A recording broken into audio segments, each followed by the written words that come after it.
आइए सुनते हैं युग प्रवर्तक साहित्यकार मुंशी प्रेमचंद की लिखी कहानी बड़े घर की बेटी। आनंदी एक बड़े उच्च कुल की लड़की थी। उसका विवाह देहात में एक मामूली से परिवार में हुआ था।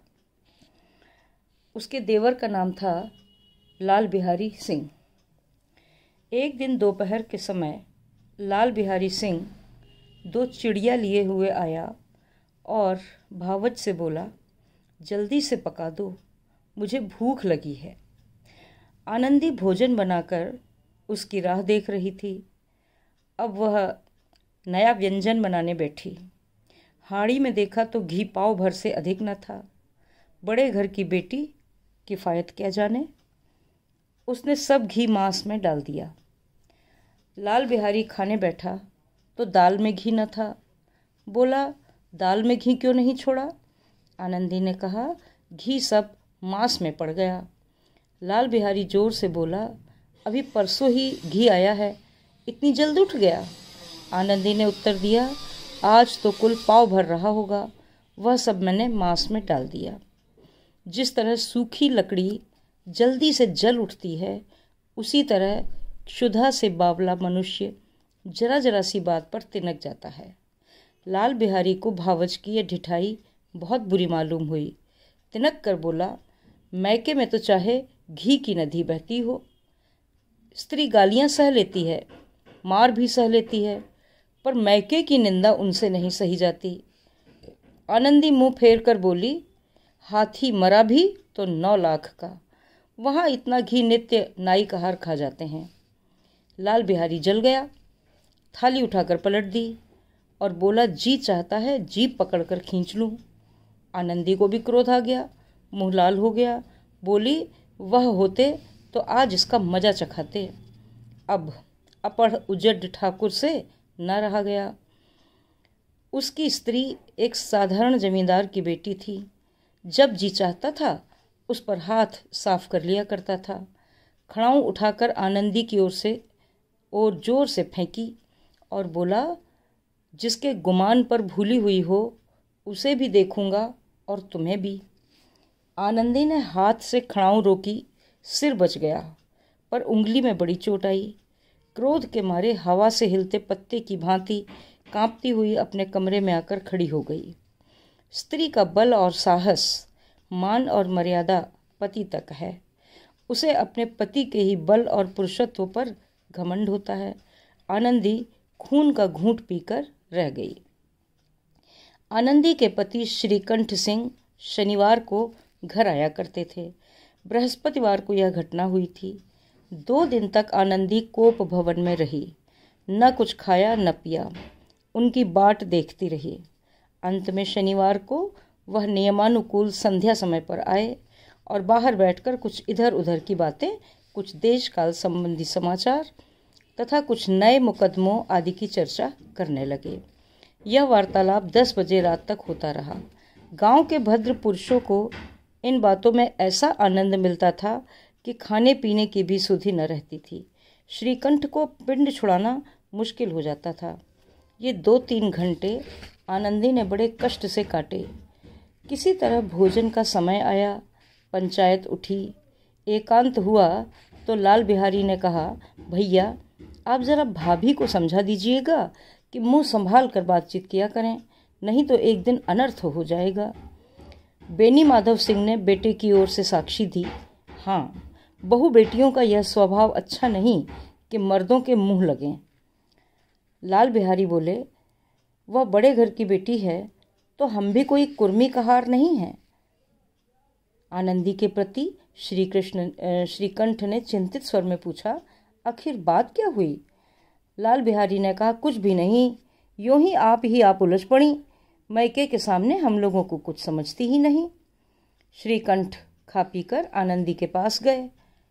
वो भरी बैठी थी। ये हजरत भी कुछ तीखे थे। आनंदी ने पूछा, चित्त तो प्रसन्न है? श्रीकंठ बोले, बहुत प्रसन्न है, पर तुमने आजकल घर में यह क्या उपद्रव मचा रखा है? आनंदी की त्योरियों पर बल पड़ गए। झुंझलाहट के मारे बदन में ज्वाला सी दहक उठी। बोली, जिसने तुमसे यह आग लगाई है उसे पाऊं, मुंह झुलस दूं।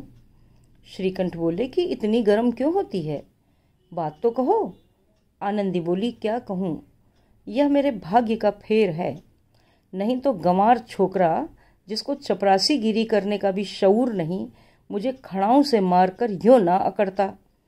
श्रीकंठ बोले, सब हाल साफ साफ कहो तो मुझे मालूम हो, मुझे तो कुछ पता नहीं। तो आनंदी ने बताया कि परसों तुम्हारे लाडले भाई ने मुझसे मांस पकाने को कहा।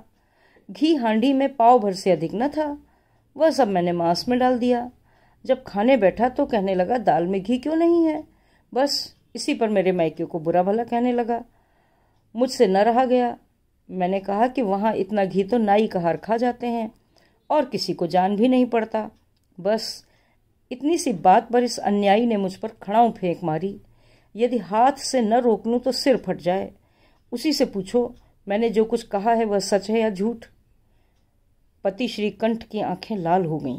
बोले, यहाँ तक हो गया, इस छोकरे का यह साहस। आनंदी स्त्रियों के स्वभाव के अनुसार रोने लगी, क्योंकि आंसू उनकी पलकों पर ही रहते हैं। श्रीकंठ बड़े धैर्यवान और शांति पुरुष थे। उन्हें कदाचित ही कभी क्रोध आता था। स्त्रियों के आंसू पुरुष की क्रोधाग्नि भड़काने में तेल का काम देते हैं। रात भर करवटें बदलते रहे। उद्विग्नता के कारण पलक तक नहीं झपकी। प्रातःकाल अपने बाप के पास जाकर बोले, दादा, अब इस घर में मेरा निवाह न होगा। इस तरह की विद्रोहपूर्ण बातें कहने पर श्रीकंठ ने कितनी ही बार अपने कई मित्रों को आड़े हाथों लिया था, परंतु दुर्भाग्यवश आज उन्हें स्वयं वे बातें अपने मुंह से कहनी पड़ीं। बेनी माधव सिंह घबरा उठे और बोले, क्यों? श्रीकंठ, इसलिए कि मुझे भी अपनी मान प्रतिष्ठा का कुछ विचार है। आपके घर में अब अन्याय और हठ का प्रकोप हो रहा है। जिनको बड़ों का आदर सम्मान करना चाहिए वे उनके सिर चढ़ते हैं। मैं दूसरे का नौकर ठहरा घर पर रहता नहीं। यहाँ मेरे पीछे स्त्रियों पर खड़ाऊं और जूतों की बौछारें होती हैं। कड़ी बात तक चिंता नहीं, कोई एक की दो कह ले, वहाँ तक मैं सह सकता हूँ, किंतु यह कदापि नहीं हो सकता कि मेरे ऊपर लात घूंसे पड़े और मैं दम न मारूं। बेनी माधव सिंह कुछ जवाब न दे सके। पुत्र श्रीकंठ सदैव उनका आदर करते थे। उनके ऐसे तेवर देखकर बूढ़ा ठाकुर अवाक रह गया। केवल इतना ही बोला, बेटा, तुम बुद्धिमान होकर ऐसी बातें करते हो। स्त्रियां इसी तरह घर का नाश कर देती हैं। उनको बहुत सिर चढ़ाना अच्छा नहीं। श्रीकंठ, इतना मैं जानता हूँ। आपके आशीर्वाद से ऐसा मूर्ख नहीं हूँ। आप स्वयं जानते हैं कि मेरे ही समझाने बुझाने से इसी गांव के कई घर संभल गए, पर जिस स्त्री की मान प्रतिष्ठा का ईश्वर के दरबार में उत्तरदाता हूँ, उसके प्रति ऐसा घोर अन्याय और पशुवत व्यवहार मुझे असह्य है। आप सच मानिए, मेरे लिए यही कुछ कम नहीं कि लाल बिहारी को कुछ दंड नहीं देता। अब बेनी माधव सिंह भी गरमाए, ऐसी बातें और न सुन सके।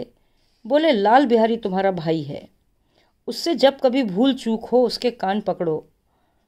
लेकिन श्रीकंठ ने बात काट कर कहा कि लाल बिहारी को मैं अब अपना भाई नहीं समझता। बेनी माधव सिंह ने पूछा, स्त्री के पीछे? श्रीकंठ ने कहा, जी नहीं, उसकी क्रूरता और अविवेक के कारण। दोनों कुछ देर चुप रहे। ठाकुर साहब लड़के का क्रोध शांत करना चाहते थे, लेकिन यह नहीं स्वीकार करना चाहते थे कि लाल बिहारी ने कोई अनुचित काम किया है। इसी बीच गांव के और कई सज्जन हुक्के चिलम के बहाने वहां आ बैठे। कई स्त्रियों ने जब यह सुना कि श्रीकंठ पत्नी के पीछे पिता से लड़ने को तैयार हैं, तो उन्हें बड़ा हर्ष हुआ। दोनों पक्षों की मधुर वाणियां सुनने के लिए उनकी आत्माएं तिलमिलाने लगीं।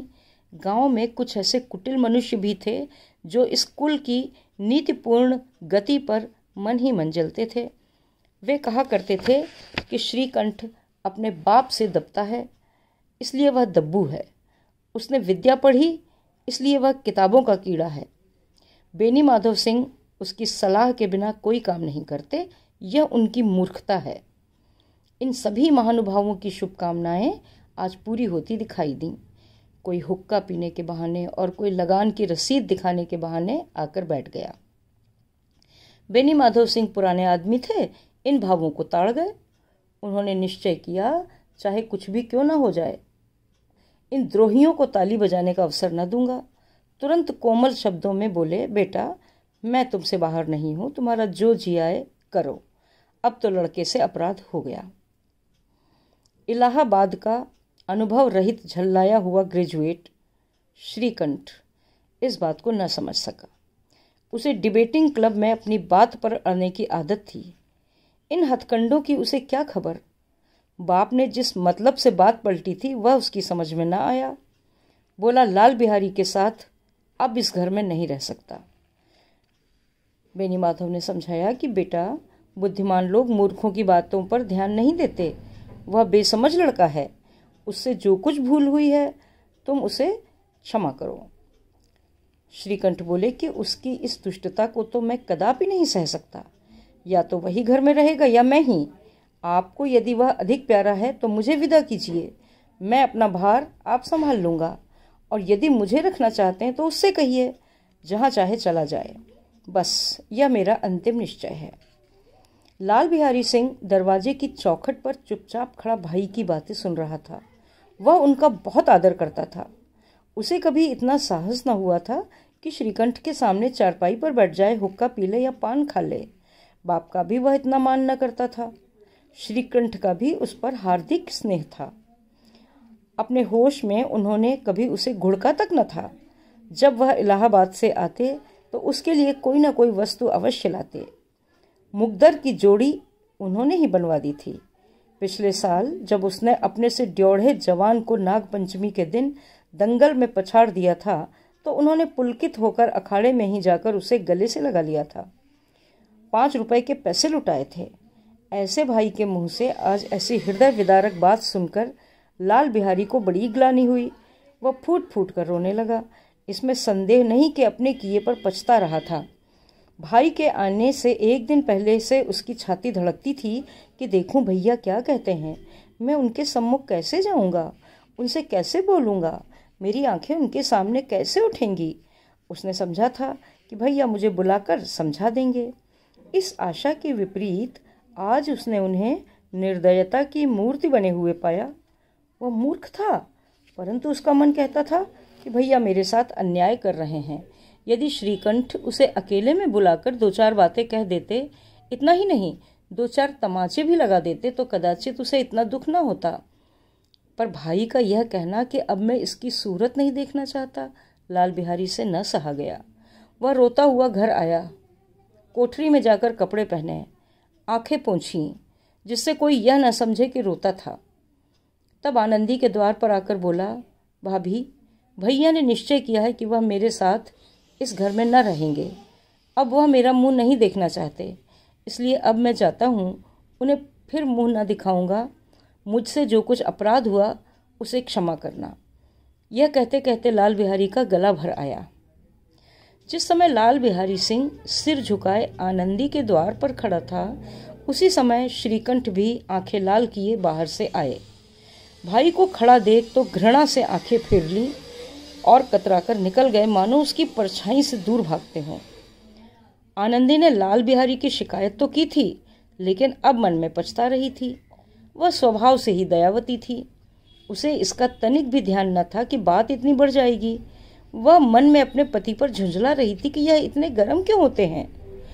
उस पर यह भय भी लगा हुआ था कि कहीं मुझसे इलाहाबाद चलने को कहें तो मैं कैसे क्या करूंगी। इसी बीच जब उसने लाल बिहारी को दरवाजे पर खड़े यह कहते सुना कि अब मैं जाता हूँ, मुझसे जो कुछ अपराध हुआ क्षमा करना, तो उसका रहा सहा क्रोध भी पानी हो गया। वह रोने लगी। मन का मैल धोने के लिए नयन जल से उपयुक्त और कोई वस्तु नहीं है।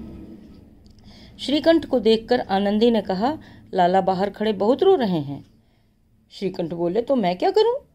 आनंदी बोली, भीतर बुला लो, मेरी जीभ में आग लगे, मैंने कहाँ से यह झगड़ा उठाया। श्रीकंठ बोले कि मैं न बुलाऊंगा। आनंदी ने कहा कि पछताओगे, उन्हें बहुत ग्लानि हो गई है, कहीं ऐसा न हो कहीं चल दें। श्रीकंठ नहीं उठे। इतने में लाल बिहारी ने फिर कहा, भाभी, भैया से मेरा प्रणाम कह दो, वह मेरा मुंह नहीं देखना चाहते, इसलिए मैं भी अपना मुंह उन्हें न दिखाऊंगा। लाल बिहारी इतना कहकर लौट पड़ा और शीघ्रता से दरवाजे की ओर बढ़ा। अंत में आनंदी कमरे से निकली और उसका हाथ पकड़ लिया। लाल बिहारी ने पीछे फिरकर देखा और आंखों में आंसू भरे बोला, मुझे जाने दो। आनंदी ने कहा, कहाँ जाते हो? लाल बिहारी ने कहा कि जहाँ कोई मेरा मुंह न देखे। आनंदी बोली, मैं न जाने दूंगी। लाल बिहारी बोला कि अब मैं तुम लोगों के साथ रहने योग्य नहीं है। आनंदी, तुम्हें मेरी सौगंध, अब एक पग भी आगे न बढ़ाना। लाल बिहारी ने कहा कि जब तक मुझे यह न मालूम हो जाए कि भैया का मन मेरी तरफ से साफ हो गया है, तब तक मैं इस घर में कदापि न रहूंगा। आनंदी ने कहा कि मैं ईश्वर को साक्षी देकर कहती हूँ कि तुम्हारी ओर से मेरे मन में तनिक भी मैल नहीं है। अब श्रीकंठ का हृदय भी पिघला। उन्होंने बाहर आकर लाल बिहारी को गले लगा लिया। दोनों भाई खूब फूट फूट कर रोए। लाल बिहारी ने सिसकते हुए कहा, भैया अब कभी मत कहना कि तुम्हारा मुंह न देखूंगा। इसके सिवा आप जो दंड देंगे मैं सहर्ष स्वीकार करूंगा। श्रीकंठ ने कांपते हुए स्वर में कहा, लल्लू, इन बातों को बिल्कुल भूल जाओ। ईश्वर चाहेगा तो फिर ऐसा अवसर ना आवेगा। बेनी माधव सिंह बाहर से आ रहे थे। दोनों भाइयों को गले मिलते देखकर आनंद से पुलकित हो गए। बोल उठे, बड़े घरों की बेटियां ऐसी ही होती हैं, बिगड़ता हुआ काम बना लेती हैं। गांव में जिसने यह वृत्तांत सुना, उसी ने इन शब्दों में आनंदी की उदारता को सराहा। बड़े घर की बेटियां ऐसी ही होती हैं। कहानी समाप्त हुई, किंतु इसके आरंभ के 2 अनुच्छेद अब मैं पढ़ना आरंभ करती हूँ, क्योंकि उनकी भाषा थोड़ी क्लिष्ट थी। बेनी माधव सिंह गौरीपुर गांव के जमींदार और नंबरदार थे। उनके पितामह किसी समय बड़े धनधानी संपन्न थे। गांव का पक्का तालाब और मंदिर, जिनकी अब मरम्मत भी मुश्किल थी, उन्हीं के कीर्ति स्तंभ थे। कहते हैं इस दरवाजे पर हाथी झूमता था।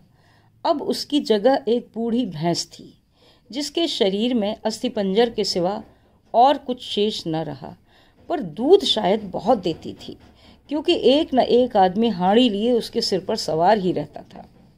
बेनी माधव सिंह अपनी आधी से अधिक संपत्ति वकीलों को भेंट कर चुके थे।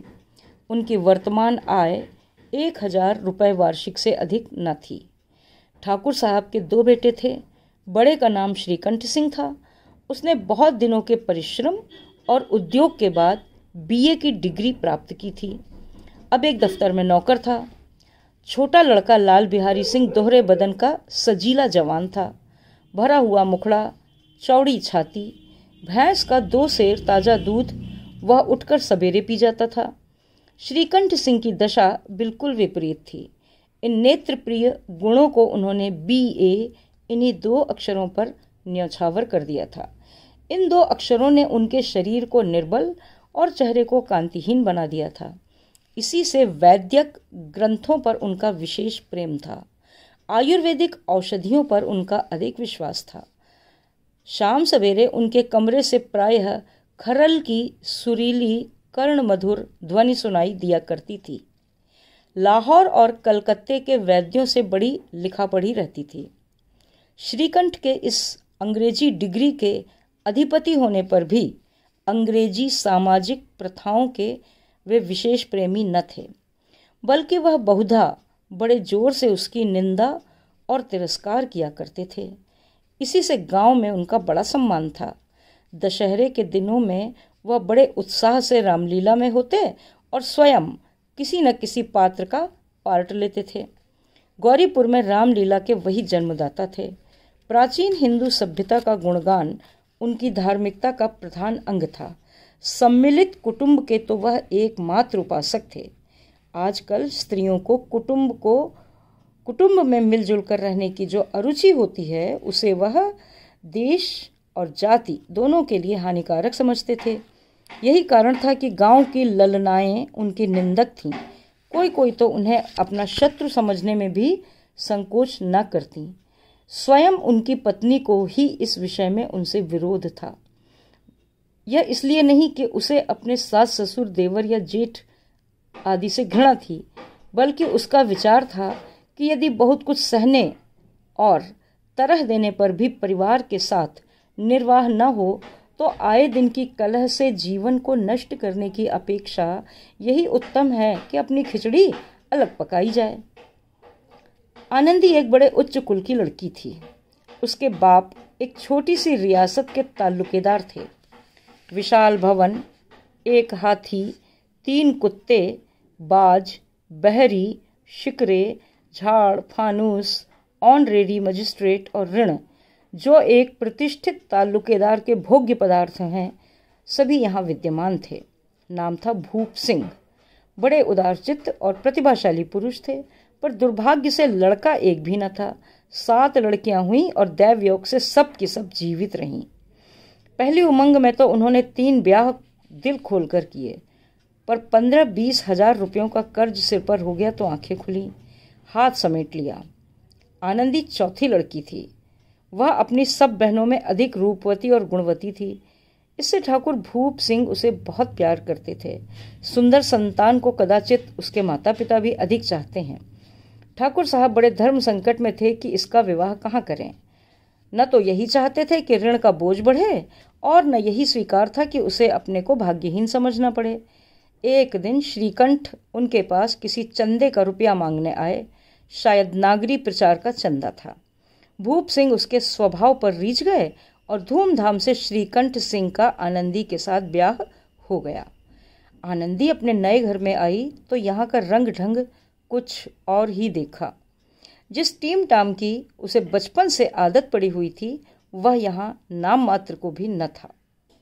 हाथी घोड़ों को तो कहना ही क्या, कोई सजी हुई सुंदर बहली तक न थी।